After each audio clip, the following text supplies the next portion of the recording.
St Helens Peeps in the Past, Our Heritage looks briefly at how the town developed from the early 1400s, how the coal and salt industries brought prosperity in the mid-1700s, the glass industry, where and how it began. See the grand opening of Low House Church in 1929. Saints are going to Wembley, 1956. See the crowds again as Alan Prescott lifts the cup. Hear about the history of the club while watching Vollenhoven and other Saints legends in action. Policemen directing traffic in town. Helena House, do you remember the blowout? Elsie Tanner and Hilda Ogden are in town. Were you in the watching crowds? Hear about the Beecham story and how he gave his St Helens workforce the bitter pill. The demise of the glass industry, the closure of Parkside Colliery, the new hope for the town with the opening of the M62 Link Road. All this and much, much more when you peep in the past.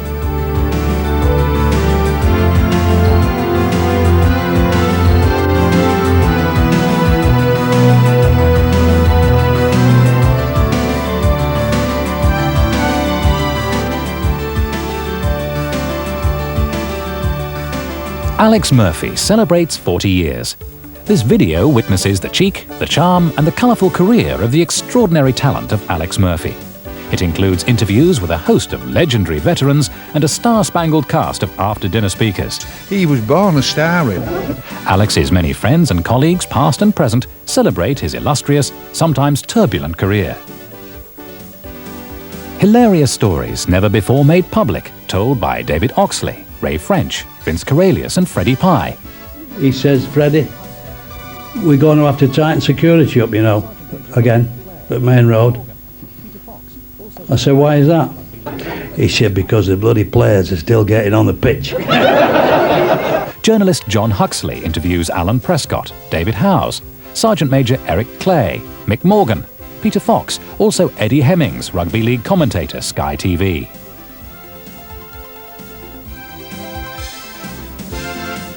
D-Day, St Helens Remembers. See and hear the chilling stories told by men from St Helens who fought for freedom. There was bodies everywhere,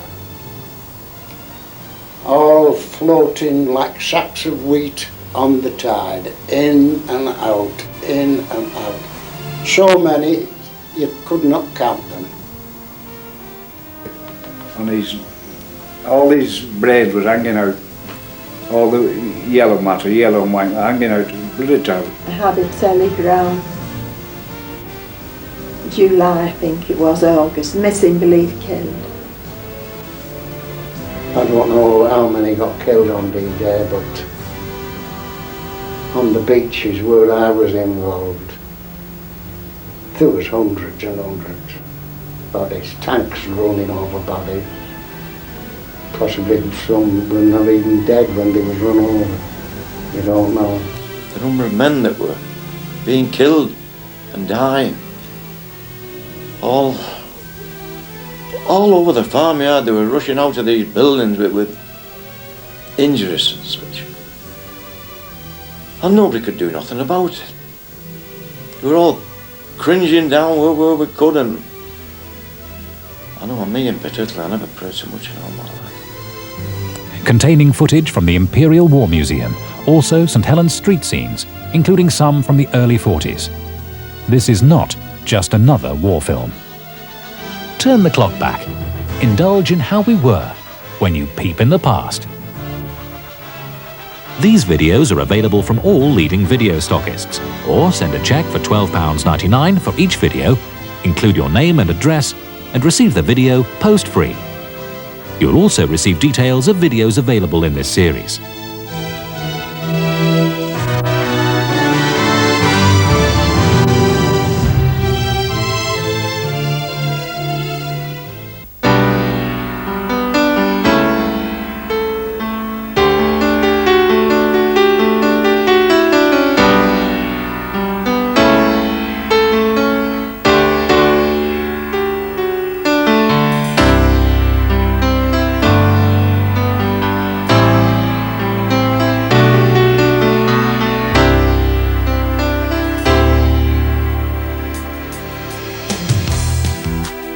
This wilderness is part of the M62 corridor, which came into being on October the 27th, 1994, when the new St Helens link road to the motorway network was officially opened by Stephen Norris MP. Regeneration and development plans for this area have sadly been halted, and the promise of a new multi-screen cinema for St Helens has been put on ice. It's seen by central government to be an out-of-town development, and they've called in the plans for consideration. There were once as many as 15 cinemas in St Helens. Today, there are none. It's a century ago since the first moving pictures were shown in Britain. It took, however, several years for the first film to be shown in the town of St Helens. The Edwardian Music Hall, the Hippodrome in Corporation Street, which was opened on October the 12th, 1903, began to show short films in 1907, between the acts that appeared there. The first purpose-built cinema didn't appear until some 8 years later. The ensuing years were to prove that cinema had become a popular place for family entertainment, and by 1939, the Hippodrome became a fully converted cinema until its closure in 1963. The Hippodrome later became a bingo hall, and still is today. By the late 50s, the lodger in the lounge, the television set, was about to replace cinema entertainment. It had become easily affordable to own a television, with advertisements in local newspapers offering newfangled hire purchase and rental schemes. Rotherham Radio of Ormskirk Street and Baldwin Street had, for immediate delivery, TV sets at budget prices, with weekly payments ranging from 11 shillings to 13 and 11 pence. Or for cash, you could own a top-of-the-range HMV model with fine touch tuning in a walnut cabinet for only £69, 17 and 6 pence. Even cheaper if you went to Radio Rentals at 8 and 4 pence average rental per week. A spokesman for Picturedromes Limited said that attendances have been falling for the last 3 years, and that more cinemas have closed in the northwest than anywhere else in Great Britain.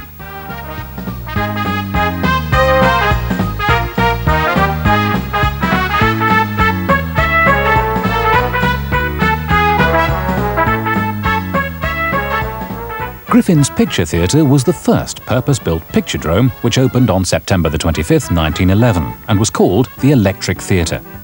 Its owner, Alfred Griffin, also owned Griffin's Furnishings next door. Commonly known as Griffin's, the theatre's name was changed to Scala some 23 years later. The picturedrome was closed in 1957 and subsequently demolished to make way for Lennon's Supermarket. The building is now occupied by Quicksave, and above, a snooker hall, which affectionately retains the name Scala. Within weeks of Griffin's Picture Theatre opening, others soon followed.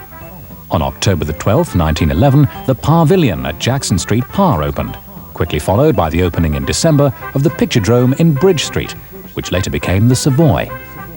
The Pavilion, lovingly known to locals as the Par Dog, was the first cinema in St Helens to have talking pictures. It remained a cinema for 47 years. The building is now home to glass merchants A.T. Free.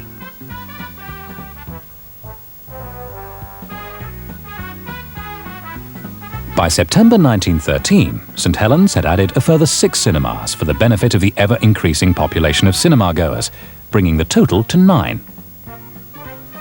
The Oxford Cinema in Duke Street opened on the afternoon of October the 10th, 1912. Amongst the crowded attendants were many of the town's dignitaries, who were specially invited to witness the opening performance. The Ocky, as it was nicknamed, closed in 1956, later becoming the Plaza, which played host to many of today's big names in entertainment, including the Beatles. The Plaza days when you used to go down, the Beatles were always on a Friday, and more often than not we'd have to give them a shove after the Thames van they used to have, you know, so never started, you wanted a battery. And then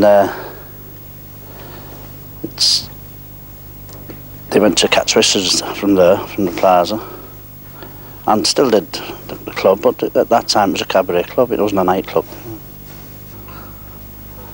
And I always fancied buying it, and Eileen Woods at the time was running it as the Plaza, and then Cindy's. And then she gave me a ring and told me that she was thinking of selling up. Mother was interested. So I said, yeah, I'd love to. And that's how I come to buy Cindy's. And I bought it with a lad called John Smith, who was now in Warrington, called Mr. Smith's. But we split up. It's about 7, 8 years ago. And I went on my own and revamped and called it Lowe's. Lowe's owner, local millionaire businessman Alan Lowe, sold the club in 1996 to Northern Leisure, the present owners. I mean, there was such a buzz Christmas Eve and New Year's Eve. Obviously, you know, you missed that little side of it, even though it was really hard work. But, you know, I'm looking forward to a week in the sunshine this Christmas. Yeah. Queues are a regular sight at the ever-popular St Helens night spot, a throbbing hive of activity.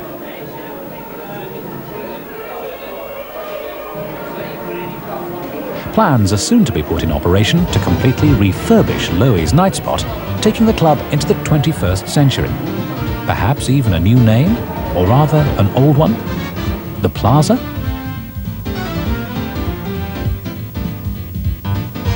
The Empire in Thatto Heath Road spanned 51 years until its closure in 1963. Another empire opened up the year after the Thatto Heath Empire on June 2nd, 1913, in Junction Lane, Sutton. The 620-seat cinema became known as the Sutton Bug. Admission was a penny if you sat in the red seats, or twopence to sit in one of the seats among the 3 back rows which had armrests.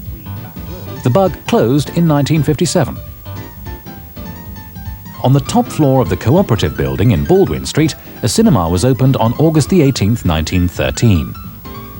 Admission to the children's matinees, being only a penny, caused the properly built cinema with its sloping floor and tip-up seats to always be packed out, as all the kids wanted to go to the aptly named Penny Rush. The cinema closed after only 19 years. Sadly, the beautiful, characterful building was allowed to fall into decay after serving the town for many years as a department store, and was demolished in the mid-80s. Wilkinson's is the new resident on the Baldwin Street site. Haydock Conservative Club was once home to the Electroceum, which began showing films on September the 8th, 1913. And only a week later, another cinema opened at the YMCA, the Gymnasium. Casey Brothers Electrical Shop in Boundary Road used to be the Palladium Cinema, and still has, like many of the others, virtually the same facade as when it saw the opening on November the 15th, 1915. The Haydock Picturedrome is now Colin Dealey's car showroom. There were also 2 cinemas here in the grounds of Rainhill Hospital, which were used by patients and staff. When the hospital closed in September 1990, the vandals moved in and smashed the place to pieces. Even these 2 huge 35mm projectors couldn't be saved. The mindless thuggery of those who got here first sort of that. 2 of the town's much bigger cinemas opened within days of each other. Thursday, October the 3rd, 1929, saw the grand opening of the Capitol Picture House, the largest in St Helens. The Circle could seat 560, with a further 990 in the auditorium. And on the 7th of October 1929, the Rivoli on the corner of Corporation Street and Hall Street opened its 1,350-seat Italian-style building. The Rivoli didn't last as long as the Capitol. It closed in 1965 and later became an EMI bingo hall. Still a bingo hall today, the Gala is in the ownership of Bass plc. Surviving only another 8 years after the closure of the Rivoli, the inevitable happened. Following in the footsteps of its many predecessors, the Capitol was forced to close in 1973. Later becoming JJB Sports, now YMCA and St Helens Health Promotion. By now, the town had only one surviving public cinema, the Savoy in Bridge Street. Previously known as the Picturedrome, which had been a cinema since 1911 with seating for 520 people, the building then was no more than a long wooden hut, and the screen was just a brick wall painted white. Its owner, James Rylance, who also owned the Pavilion, changed the name in 1920 to the Savoy. The wooden hut was demolished on the 30th of June, 1934. A year later, just yards from the original site, the new Savoy, which had taken 8 months to build, was opened with seating for 1,467. A growing demand to win new and keep existing customers caused a major change when in 1978 the cinema converted to 3 screens. Disappointingly, this wasn't enough to woo people to the Savoy, and on August the 19th, 1993, the Savoy, now called Cannon, made front-page news in the St Helens Star newspaper with the headline, "Shock Closure." The 14 staff have been served with redundancy notices, and the last films to be shown are St Iver, Jurassic Park and Made in America. The film-loving folk in St Helens had the final curtain dropped on their big-screen entertainment on Wednesday the 14th of September 1993. The cinema's owners, MGM Cannon, couldn't be contacted for comments on the decision. So-called out-of-town development regulations are causing St Helens to remain a town without a cinema. With a distance of only several tenths of a mile from the Chaloncourt Hotel, Ravenhead Renaissance can hardly be called an out-of-town development. Wigan are pressing ahead with their multi-screen Virgin Cinema and leisure development, which would seem to be more of an out-of-town development, being much more than a mile away from their town centre, much further than the St Helens scenario. Wigan is also fortunate to have 2 cinemas that still survive. Warrington has UCI Westbrook multi-screen cinema. Liverpool has several. Greenbank Development, the developers for Ravenhead Renaissance Leisure, will have to wait for the government's decision, as will the big screen goers of St Helens, who at present have to travel or go without. Someone else who had to travel were CBS Television from America. They came here to Duke Street, St Helens in the mid-80s, not to see a film, but to make one, about a local artist and personality known as the Egg and Sausage Artist, who was to feature in an American television program about eccentrics. Well, I've always wanted to become famous, and I was a portrait painter, but I didn't seem to get anywhere. And I decided one day I'd just have a blank canvas and just paint an egg in the middle. And I put that in my window and everybody came to see it, and that's how things progressed. Just painting eggs on blank canvases, and then it materialised into sausages, and then eggs and sausages, and so on and so forth. And I seem to have made just a little bit of a dent here in St Helens. My husband is a very talented artist, and he painted for many years, and we've managed to get this shop in the YMCA buildings, which had huge windows in it, and he did a lot of portraits of the mayors that were at that time, and even one of Prince Charles, and lots of lovely landscapes, and people just didn't look at them. He used to have them in the window, and there was only odd ones who'd look at them, and he got really frustrated about this. And one day he suddenly had this idea, and he painted just one egg in the middle of a huge blank canvas, and everybody started looking, and after that he just went on painting eggs, and then they led on to eggs and sausages and various other things, and he had crowds round the window all the time, and this went on for some years, and then he decided not to sell them for money but for food. I didn't believe anybody would actually do this, but the first day he had them in for a couple of pounds of bacon. A lady came just after 9 o'clock in the morning with her bacon. Then they were bringing chickens and eggs and sausages, all sorts of things, and they seemed really happy to bargain and barter with them. He also went on to sell them for kisses and tickles, and this was quite funny really, because the ladies really wanted these paintings, but it took an awful lot of effort to come in. Sometimes it was for 20 kisses and 10 tickles, but the whole thing was that at the end of the day my husband didn't actually receive the kisses and tickles. He told them that they'd been brave enough to come in so they could have the painting for nothing, so they went away very happy, having come in shaking like a leaf. Eventually the pressure with me having a Christian bookshop was a bit too much, because the paintings, some of them were very suggestive, and my husband stopped painting the eggs and sausages. I won't be doing any more eggs and sausages now. I'm completely occupied helping my wife here in the Christian bookshop, and working and trying to promote God and His Son here in St Helens.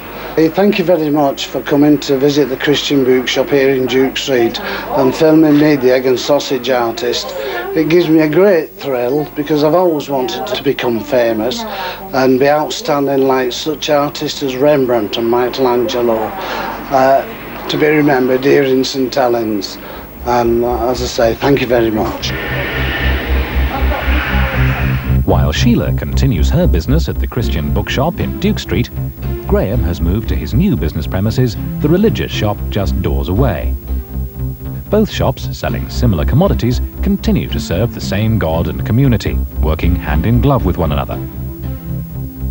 Hand in glove is a phrase that's ever on the minds of this workforce who've been perfecting a trade that has historical documentation and evidence as far back as the 14th century BC. Parr Industrial Estate is home to the Vaughan Tapscott Glove Factory.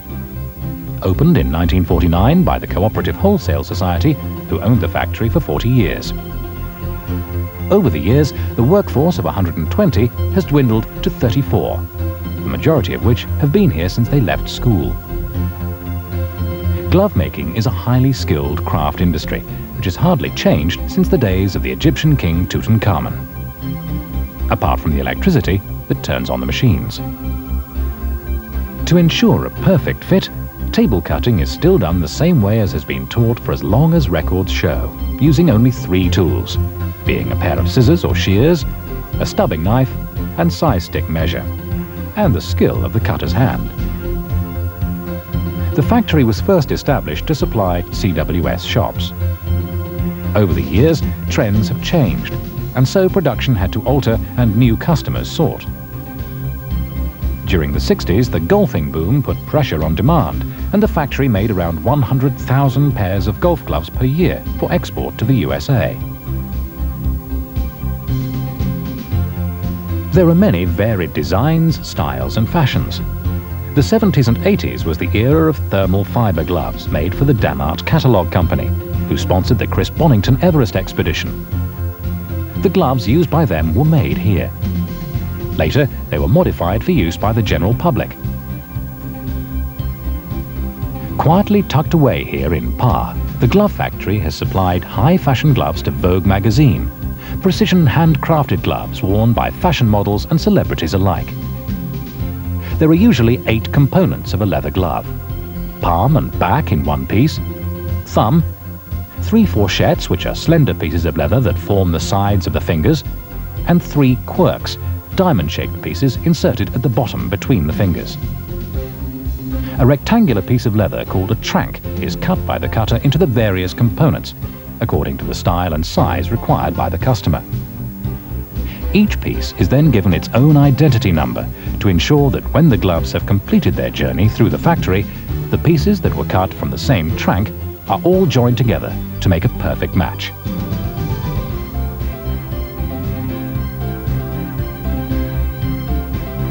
Glove making is one of the oldest crafts in recorded history, mentioned in the Domesday Book.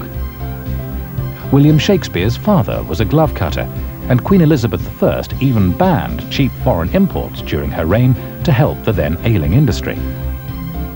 Motorsport gloves made here in St Helens are exported to many parts of the world: Canada, the USA, Australia and Europe, and are made for drivers such as top IndyCar racer Al Unser, Jackie Ickx, Brock, and in England the Simonite twins. During the past 6 or 7 years, students have been helped with their fashion portfolios here. One student from County Durham has begun her own business designing high fashion gloves using salmon skins for accessories. These gloves, cut from a salmon skin, are being made to her design. Most recently, Jim Bishop and his workforce have been working with one of the sponsors of the BT Challenge yacht race, Pittards of Yeovil, Europe's largest tannery of glove leather. After 9 months of sea trials, Vaughan Tapscott were commissioned to make the gloves and mittens for the 10-month race. Ready for pressing and polishing, these gloves complete the 20-minute journey around the various machines before going to be checked and packed, ready for delivery to the customer. There's a particular landmark in St Helens that stretches skywards and can be seen from virtually all over the borough. It can even be seen from as far away as Warrington. At a height of 276 feet, it stands more than 100 feet taller than Pilkington's head office building. Most of us will probably pass it or see it almost every week. It's been there for over 30 years, but do we know what it is, what it's for, and why it's here? It was constructed by a Yorkshire company, Clayton Son & Company Limited, and was completed in 1968 as a result of demolition of gas holders on the original town's gasworks site. Due to newfound natural gas, manufactured gas was no longer required. The site of the gasworks is now the retail park. The waterless gas holder, technically referred to as a man, due to the 3 towns where its inventors lived, Maschinenfabrik, Augsburg and Nuremberg, is unlike the more common type of gas holder, such as the one at Pocket Nook, which rises and falls with the amount of gas inside them. The man gas holder is rigid and doesn't move, but a disc inside floats on the gas and falls and rises as gas flows into and out of the structure, supplying the town with gas through its 3 feet wide outlet. The construction consists of 22 stanchions in a circle arrangement and has a diameter of 161 feet. It was one of 4 built about the same time, the others being in Liverpool, Ellesmere Port and Southport. Pimlet's great, good price. I'm going there now actually. Well known in St Helens and everywhere, aren't they? Pimlets. That's, you know, just nice pies. Oh, about to with you.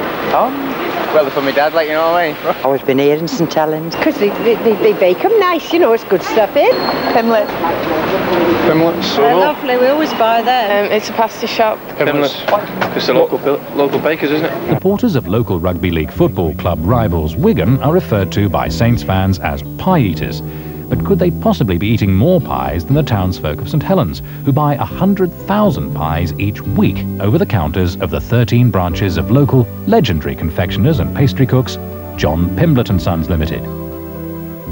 It all began 75 years ago, when Mrs. Mary Pimblett began making pies from a household oven at 52 Liverpool Road. My grandmother, Mrs. Mary Pimblett, who was part of the Mercer family of St Helens, who were well-known bakers and confectioners, opened her own shop and started baking her own pies and confectionery from the back of the premises in a normal household oven.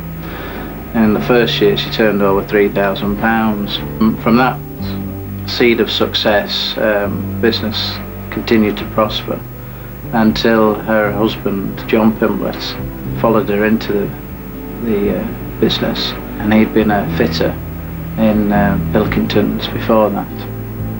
And in the 1930s, my uncle, Mr. Jack Pimblett, came into the business and was trained in confectionery at Bolton College.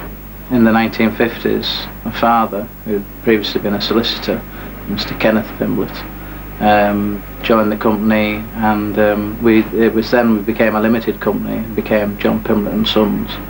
And it was also the time from the end of the 50s through the 60s that the business actually started to grow and develop over the whole of St Helens. The bakery is a thriving hive of activity from as early as 6 in the morning, much the same as in the early days at Liverpool Road, where the success story began.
The whole of the business from its inception, though, was based on buying good quality ingredients and making sure that everything that we made was something which we were all, the whole family were happy with, and there were things that they all liked and wanted other people to try. So all the recipes of the pies and confectionery, which we started with in 1921, are still used today. So certainly the steak pies and the meat and potato pies, which were the front runners in 1921 and still are the front runners today in 1996, are made in exactly the same way, to the same recipe, just in much larger quantities. And again with vanilla slices and custard, which are renowned throughout the town as well. They're still made with fresh eggs and sugar, and still made to the exact same recipe. Even this mixing bowl is reassuringly similar to that of John's grandmother, Mary Pimblett. The only significant difference is the automation, necessary to supply the ever-increasing demand for us pie eaters. Someone else celebrating a 75th birthday anniversary are St Andrew's Scouts, and they've even got a celebration cake, though not a Pimblett's one. It's been specially made by Scout leader's daughter, Rebecca Smee. Scouting, which began as an experiment in 1907 when Robert Baden-Powell ran a successful camp for 20 boys from different backgrounds, started here in 1921, and today the troop is as strong as it was 75 years ago. Probably the most dramatic evidence of the changing face of St Helens, with its multi-million-pound central redevelopment scheme in the mid-70s, was in the market area. By January 1975, the town, which had had a weekly market since 1780, had not one but 3 markets, one at Earlstown and 2 in Old St Helens. St Mary's Market opened in October 1972, and work on the Tontine Market was at such a stage that trading could begin in January 1975. There's a bright future for shoppers, said Councillor Gerald Baxter, chairman of the Market Subcommittee. There's been a big demand for stalls, he continued. The entire market area is steeped in history. When Market Street was constructed in about 1800, a site was left at its junction with Church Street for market traders. Women would stand with baskets containing farm produce for sale. There was a stout form at this junction where they would sit or place their baskets. In 1843 to 44, the winter was so severe it caused the Society of Friends, with their accustomed regard for their fellow men, to build 2 wooden sheds along the length of the square so that traders could shelter. The area eventually became the Market Hall in 1870. By the late 1880s, the covered market was formed. Mention the word market, and most people will automatically think of noise, colour, friendliness and bustle, and the chance to pick up a bargain. Even if the place was cold and draughty, it had character. Even if the stalls were old and worn, the old market had an atmosphere all of its own. But what surprised me was that they didn't have an outside market again, as well as this, to complement this one. They should have, in my opinion, should have kept an outside market. Then they did try one a few years ago at the college. You know where I mean? At the college, we tried it, but it was just off the beaten track, and it didn't take. Now, if they'd made an outside market, say right outside here, on this delivery place there, it would have been ideal. It would have attracted people. Because, and you'll find that a lot of councils are looking for markets to attract people in, aren't they? But if they were in the street or adjacent to the market, it'd be great. I still get customers that bring a lot of atmosphere to my stall, because they talk about those times. They're brilliant. But no, it's not the same as the open market, no. It was only 3-day trading, so people used to I've got to go down to the market to get me fruit and veg. We don't have a fruit and veg stall on this market now. There isn't any survived. They've all been taken over by the supermarkets with the fruit and veg, being able to pick their own. So we've lost that atmosphere where all the fruit and veg used to be, sort of everybody shouting the wares, if you would. We don't get anybody shouting the wares. We're not allowed to shout our wares now, where they could shout, 6pence a pound, get your grapes here, and that was sort of the outside market, and I think when the older people say we miss the outside market, I don't think it's missing the bargains, it's just missing the atmosphere. They don't have the atmosphere that one did. And there are still characters around, as there were years ago. In fact, a lot of my customers, my mother served them when they were probably my age, so we go back a long way. I'd run errands, bring cups of tea, go for lunch. Lunch being what? A piece of toast, a sandwich? Yes, I'd chat to other traders and generally make a nuisance of myself, I suppose. Thank you. Anything else, my love? First started in Luxmoor Lane, sausages, bacon, and then we came in here in '75. Had a few shops and ended up just having this one, keeping this one. The old market is where the multi-storey car park is now. And we had concrete stalls with roofs on. Oh, a typical open market, of course it was, yeah. Bit of a wind trap over there though. When it winded, all the bloody rain blew in and everything, you know, but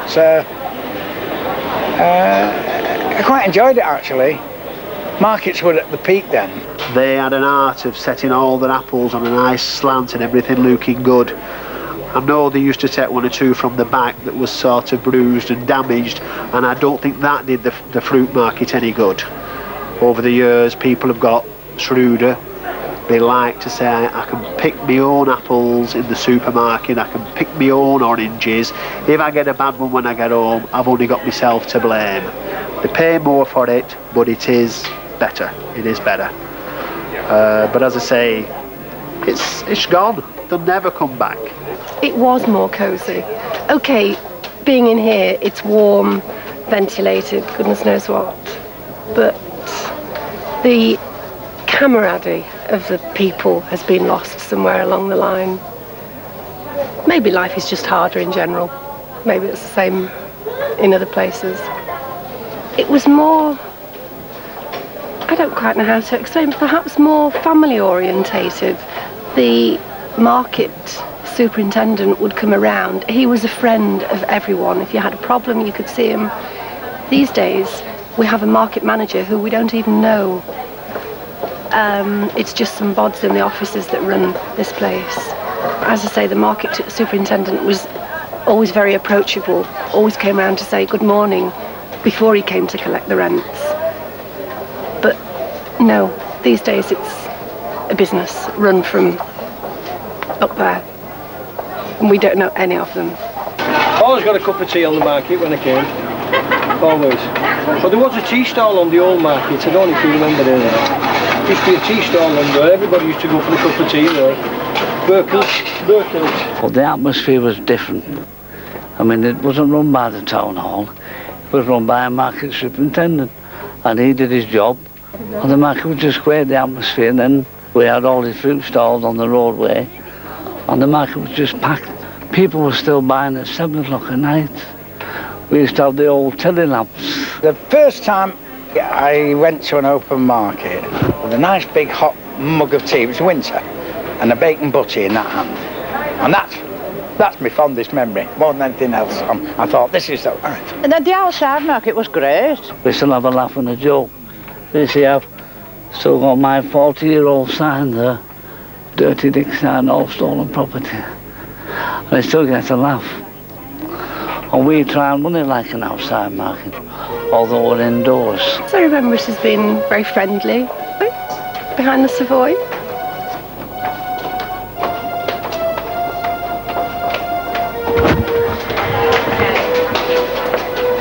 Yes, I looked at the open market, and it's not the same now, is it?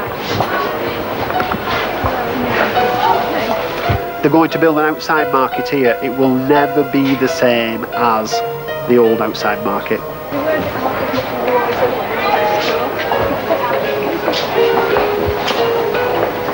Oh, the atmosphere is brilliant. It always has been brilliant on the market. The atmosphere is very good on the market.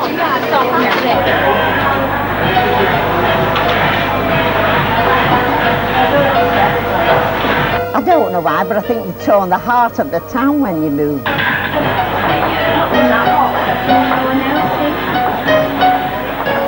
The market hall and the colourful street stalls have disappeared forever, and you can't help feeling that a lot of the character has died with it, perished in the flames of progress.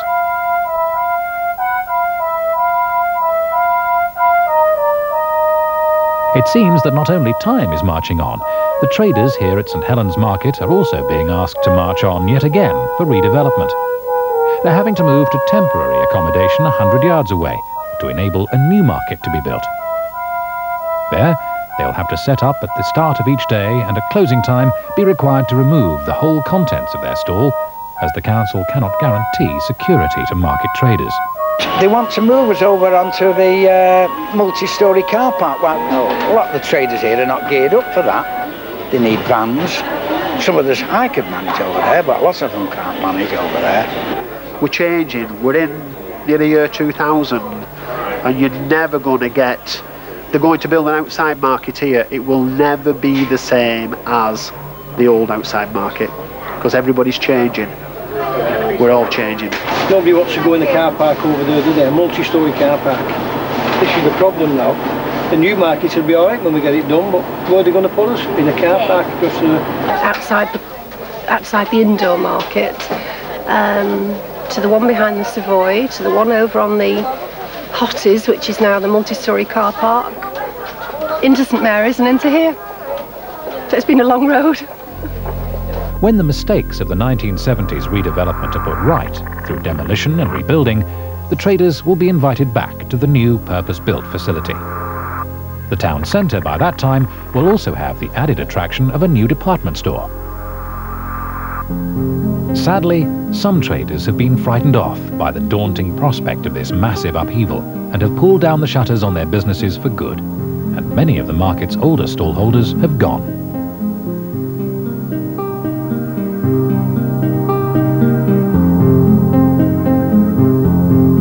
A familiar sight around St Helens, Pilkington fiberglass lorries trundling in and out of their Borough Road transport depot on a daily basis. Company restructuring and streamlining at Pilkington's meant that by 1986 the depot was closed and the red and cream loft insulation carriers disappeared, although the fiberglass operation continues with present owners Owens Corning at Ravenhead.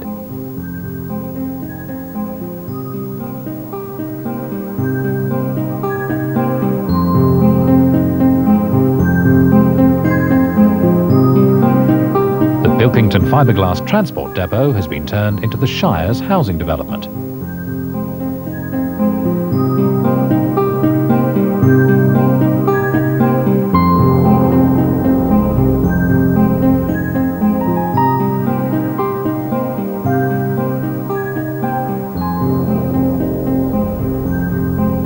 Although part of a house at Peasley Cross gave way to the humble origins of the cottage hospital there in 1873, there wasn't a hospital in St Helens until 1884, when on September the 15th, Hardshaw Hall, which had been donated by the Cottam family, was opened by Cardinal Manning as the Providence Hospital. The Roman Catholic Order of Nuns, the poor servants of the Mother of God, who were to run the hospital, had previously been nursing from 1882 at a house in George Street, later to become a gents' hairdresser's. The building is still standing today.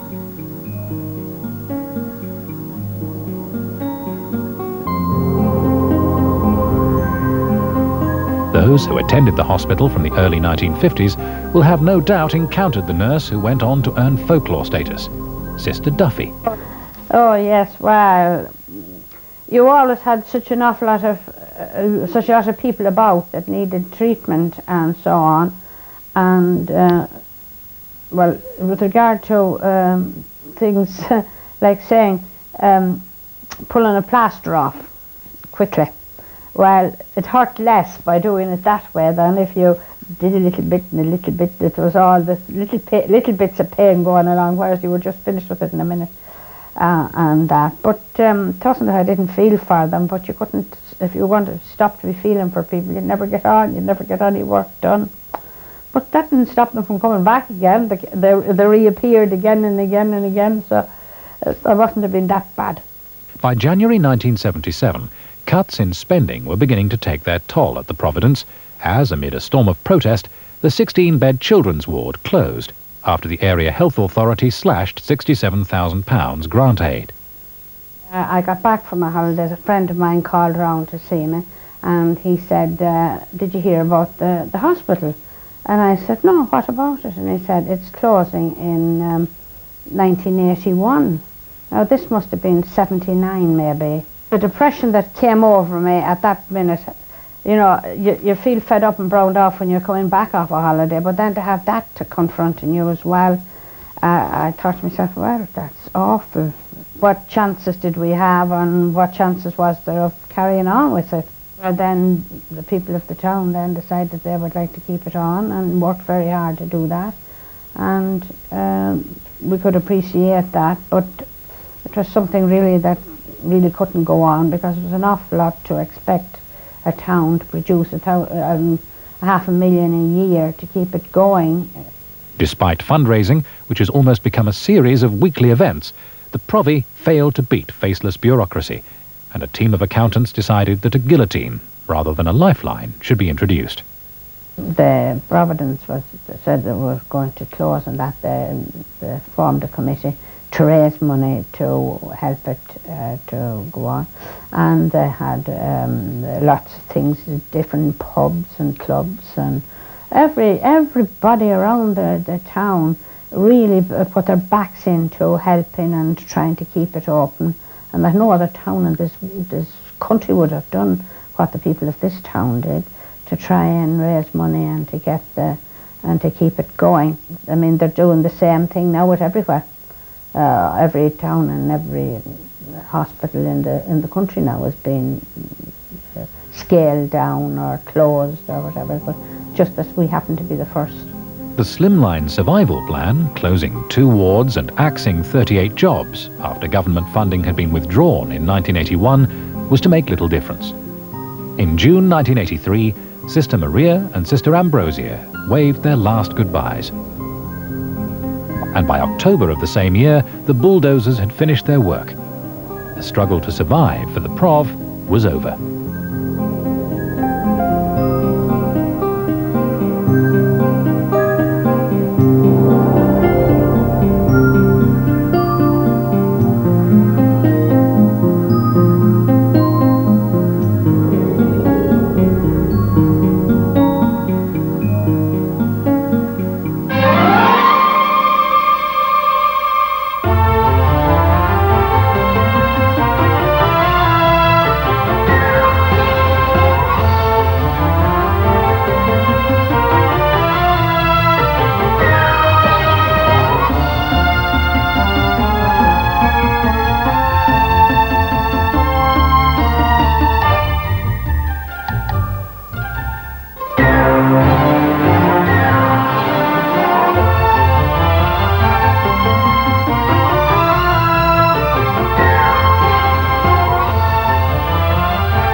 Probably the town's oldest resident to voice its opinion to more than 76,000 families each week is the St Helens newspaper, The Reporter.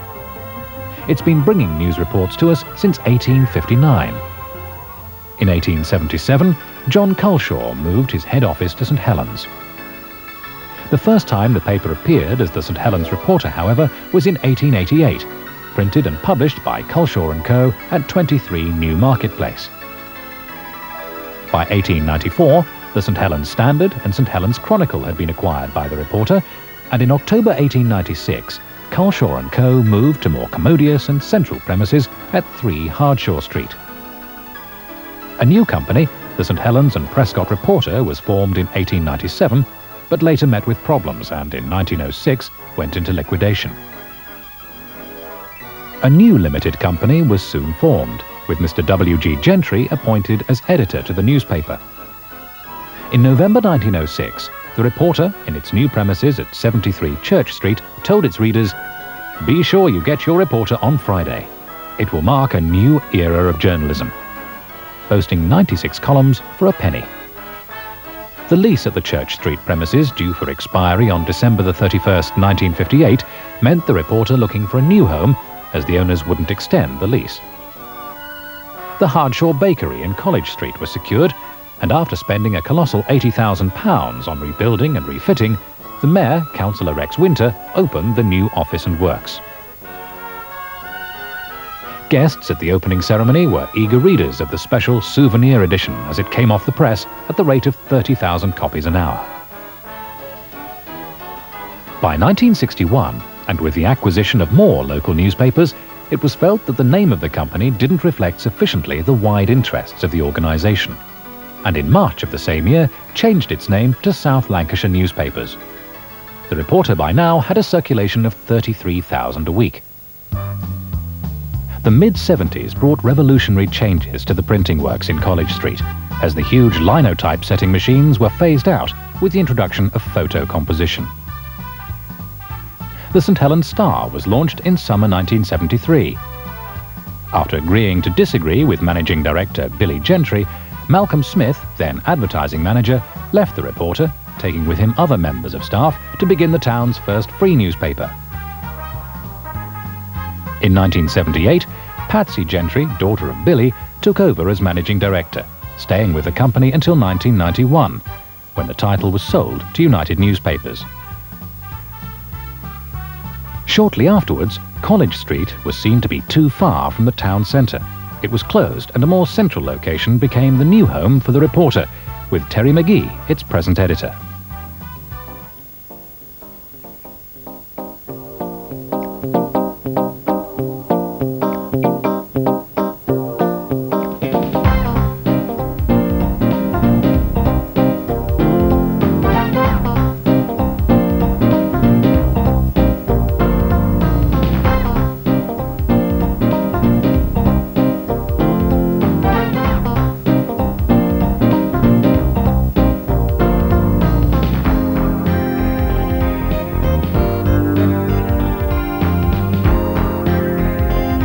Will the market trader's move prove successful? Is there a place for markets for today's modern shopper in the age of supermarkets and self-service? Can we hope to have our own St Helens cinema again? Will Loews go back to being the plaza? Will the real pie-eaters please stand up?